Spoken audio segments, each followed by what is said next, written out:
masalah gitu kan. Saudara tahu, kok saya tanya nih sama Anda, lebih susah mencintai yang bermasalah atau yang tidak bermasalah? Yang tidak bermasalah, betul kan ya?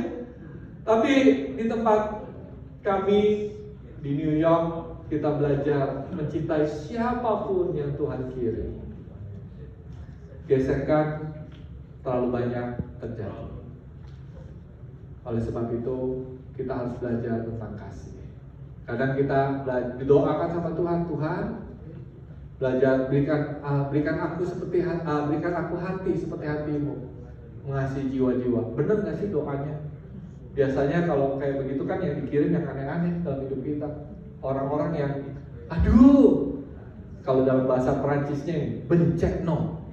Bencekno gitu ya. Itu bahasa Jawa. Nyebelin. Tapi belajarlah menjadi gereja yang mencintai jiwa-jiwa. Hari ini kita belajar ini ya. Yang kedua, jadilah gereja. Gereja yang kedua adalah gereja yang merubah kehidupan. 2 Petrus pasal 1 ayat 5-7 berkata begini.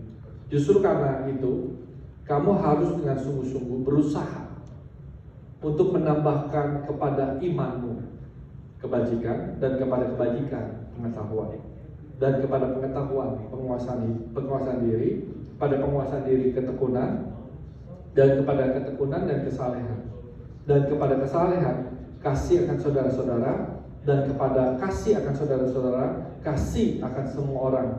Amin. Jadi ini luar biasa. Gereja bukan hanya tempat pelatihan iman. Karena kalau lihat ayat ini, iman aja nggak cukup untuk kita bisa menjadi orang Kristen. Iman harus ditambah dengan dikatakan kebajikan. Dalam kebajikan harus ditambah pengetahuan. Pada pengetahuan akan jadi penguasaan diri. Tambahkan itu semua dan banyak halnya. Artinya apa? Gereja bukan hanya membuat kita semakin rohani dan dekat sama Tuhan. Gereja harus menjadi tempat yang bisa mengubah kehidupan kita. Kalau Anda di tempat ini seorang pria, Anda akan menjadi pria yang luar biasa di dalam Tuhan. Kalau Anda seorang ayah, dulunya gagal, Anda akan jadi ayah yang lebih hebat, yang lebih luar biasa di dalam Tuhan. Yang saya katakan amin. Ya kan? Karena itu yang kita rindukan adalah hidup yang berubah. Karena banyak orang ada di gereja tapi hidupnya sama aja. Karena apa? Karena tadi firman-Nya dipilih. Kalau hamba Tuhan bicara sesuatu yang keras, makanan keras, dia nggak datang. Atau dia cari yang lebih keras lagi. Atau duduk tapi nggak mendengarkan. Atau mendengarkan tapi tidak dilakukan.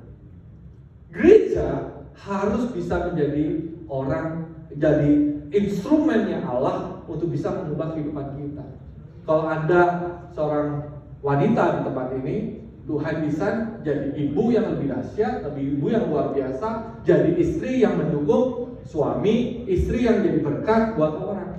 Amin, Bapak Ibu sekalian. Kalau Anda pengusaha, Anda jadi pengusaha yang takut akan Tuhan, nggak berani curang karena demi kemuliaan Tuhan, nggak menggencet pegawainya, jujur sama suppliernya, harusnya perubahan hidup itu terjadi. Hari ini banyak orang datang ke gereja hanya untuk dirinya sendiri, tapi firman tidak mengubah kehidupannya. Hari ini saya melihat begitu banyak kesaksian. Kegerakan Tuhan, kalau kita tadi lihat foto-fotonya, itu tidak mungkin terjadi kalau tidak ada perubahan hidup.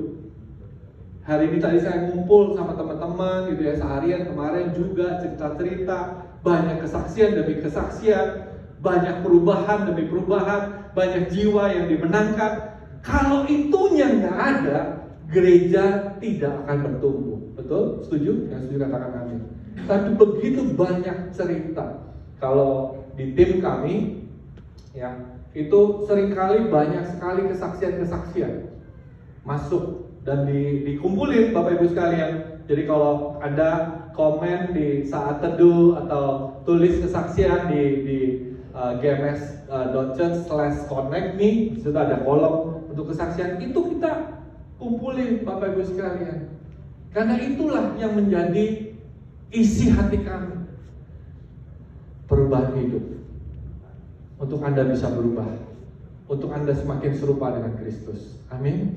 Jadi gereja yang menjadi kesukaan Tuhan, gereja adalah gereja yang bisa mengubah kehidupan. Tambahkan kepada iman kita kebajikan, pengetahuan. Amin. Yang ketiga, setelah gereja ini mengubah kehidupan, bukan hanya hadirat Tuhan itu mengubah kita, ya. Gereja yang ketiga adalah gereja yang memuridkan. Matius pasal 28 ayat 19 sampai 20 berkata begini, karena itu pergilah. Coba tanya bilang kiri kanan, pergilah gitu ya.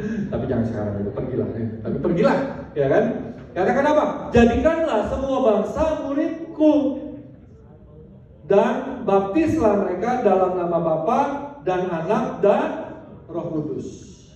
Dan ajarlah mereka melakukan segala sesuatu yang telah kuperintahkan kepadamu. Dan ketahuilah, aku menyertai kamu senantiasa sampai kepada akhir zaman. Jadi amanat agungnya Tuhan, perintahnya Tuhan, itu menjadikan semua orang, semua jemaat Tuhan, itu muridnya Tuhan.